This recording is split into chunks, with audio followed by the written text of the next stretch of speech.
नहीं तो सर ये जवाल जो पाकिस्तानी क्रिकेट की टीम की जवाल है, वुमेन क्रिकेट टीम की भी और मेंस क्रिकेट टीम की, आपके नज़र में क्या है सर?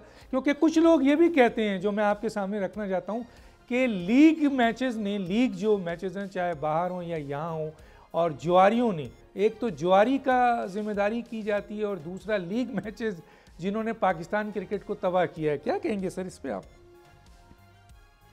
डॉक्टर साहब, ये खेल बहुत बड़े हो गए हैं। अब मैं इस तरफ तो ज्यादा नहीं जाना चाहता, लेकिन ये जरूर है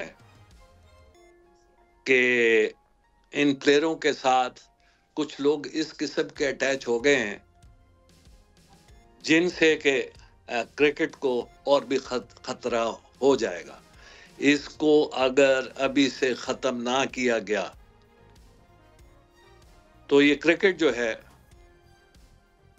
ये प्लेयर्स पावर तो हो चुकी है और ज्यादा प्लेयर पावर हो जाएगी, प्लेयर्स पावर हो जाएगी, और ना चेयरमैन के हाथ में कुछ रहेगा और किसी के हाथ में कुछ भी नहीं रहेगा।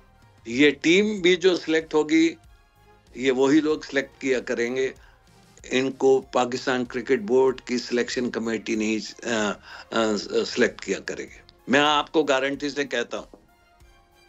तो सर ये हुआ ना, जो एक साया के नाम से कॉरपोरेशन बनी थी जिसमें इंजमामुल हक थे और तलहा रहमानी साहब थे, हमने ये सुना सर कि उसमें आपके बाबर आजम और रिजवान भी उसका फैक्टर थे, और उनके जाहिर है उस वक्त वो चीफ सेलेक्टर थे इंजमाम साहब, और वो उसके पार्टनर भी थे, और तलहा रहमानी साहब ही सिलेक्ट करते थे टीम, और वो धमकी तक देते थे कि अगर तुमने मेरी बात नहीं मानी तो कैप्टन भी मेरा है और चीफ सेलेक्टर भी मेरा है और सारे खिलाड़ी मेरे हाथ में हैं, तो कर लेगा जो कर सकता है, बोर्ड कुछ नहीं कर सकता। डॉक्टर साहब, इसका जवाब मैंने ऑलरेडी आपको दे दिया है।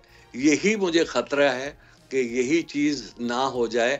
इसको अभी से ही जब तक खत्म नहीं करेंगे, ये क्रिकेट जो है ये आपके हाथ से निकल जाएगी। प्लेयर्स पावर हो चुकी है और हो जाएगी।